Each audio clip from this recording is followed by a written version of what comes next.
c'est toute la musique populaire noire américaine, c'est-à-dire le blues, le gospel et le jazz instrumental.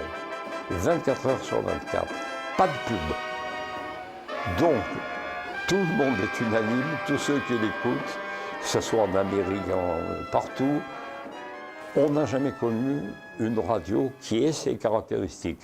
On n'en connaît pas d'autres. Jean-Marie Mas, le fondateur du Hot Club de Limoges et de la radio Swing FM, décédé en octobre 2015, possédait une impressionnante discothèque et un patrimoine unique dédié au jazz. Il avait décidé de donner une seconde vie à son trésor musical. C'était une chose importante et cruciale pour Jean-Marie Mas lui-même, puisqu'il avait caressé de son vœu que sa collection soit valorisée. Et son premier vœu, je crois, était qu'elle soit valorisée par la ville de Limoges, à laquelle il était évidemment éminemment attaché. Et c'est pourquoi cette fierté, nous la partageons tous depuis que ce legs est arrivé, et le sentiment, à travers le travail de notre équipe, d'honorer la mémoire de cet amateur éclairé et qui était aussi un musicien de jazz. Là, on est dans la réserve générale de la bibliothèque, donc c'est-à-dire dans les sous-sols. Ouais.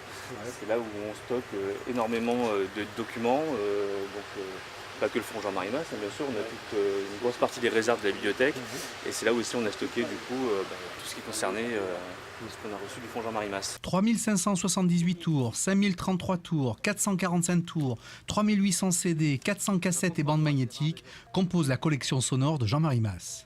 Ils sont dans quel état ces disques? Ils ont été beaucoup écoutés à votre avis?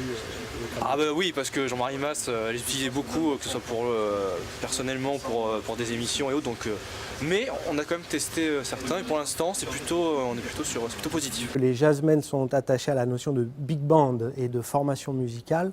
Nous avons nous aussi été attachés à cette idée de faire une dream team, de constituer une petite formation de spécialistes avec des partenaires, le premier étant le Hot Club qui nous assiste sur l'ensemble de nos tâches liées à la valorisation de cette collection, mais également par des spécialistes. On a une spécialiste du jazz, Anne Legrand, qui vient de la Bibliothèque nationale de France, et par un certain nombre d'acteurs et également de collègues en interne qui sont autour d'une huitaine et qui s'affairent en tant qu'amateurs de jazz, eux aussi, à respecter d'abord et à mettre en valeur avec le plus de pertinence possible la collection.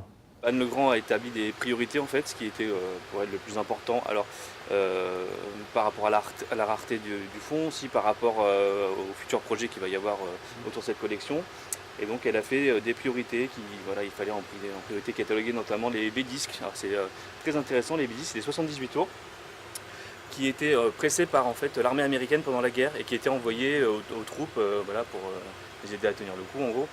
Il y avait à peu près 900 B-disques qui ont été faits. Et dans la collection, nous on en a 200, ce qui est quand même très intéressant. Et surtout c'est assez rare parce que en fait, comme ça appartenait au département, à l'armée américaine, à la fin de la guerre, comme ils ne voulaient pas qu'il y ait d'utilisation commerciale derrière, les matrices ont été détruites. Et c'était illégal d'en avoir, donc ils demandaient aux gens de les détruire. Il y a même le FBI qui a fait des descentes pour en détruire. Donc bien sûr, il y en a beaucoup qui en ont gardé, et c'est pour ça qu'on en a encore aujourd'hui. Pour chaque document, une notice de catalogage est créée. Ce qu'on appelle en catalogue un document du fonds Jean-Marie Mas. Donc on crée en fait une description du document qu'on rentre dans notre base à nous. Toutes les caractéristiques du disque sont détaillées. On a commencé par les V-disques, on a fait à peu près ce que je disais tout à l'heure, à peu près les 200 V-disques. Là, on est passé sur les 33 tours. La collection de Jean-Marie Mas compte des pièces rares, comme des enregistrements live de concerts sur disque Piral. Si on est dans la réserve précieuse du fonds Limousin, c'est une pièce climatisée, plutôt basse, et c'est les conditions qu'il faut pour entreposer pour l'instant les fameux disques Piral, qui sont les disques enregistrés. On en a découvert environ 150 dans le fond. Et on s'est empressé de les sortir parce que c'est un support d'abord très fragile qui s'autodégrade. Une couche d'aluminium, une couche de carton, une couche de cire. Donc ce sont des enregistrements directs, uniques, qu'il faut vraiment se hâter de les protéger. Donc c'est pour ça qu'on va les confier à la Bibliothèque nationale de France, qui a tous les moyens pour les nettoyer et ensuite les écouter, les copier et les conserver dans de bonnes conditions parce que aussi ça dégage quelques vapeurs nocives. Jean-Marie Mas avait accumulé des milliers de documents manuscrits, des revues, des catalogues, des affiches et de nombreux ouvrages. On a effectivement des affiches assez... Celle-ci, c'est le concert de Duke Ellington, quand même, qui était un grand moment. Il y a eu une euphorie dans la ville sur ce concert. Willie Smith the Lion, très grande figure. Ce qui est amusant, c'est que, en fait, je crois que c'est Jean-Marie Mas qui a fait l'affiche.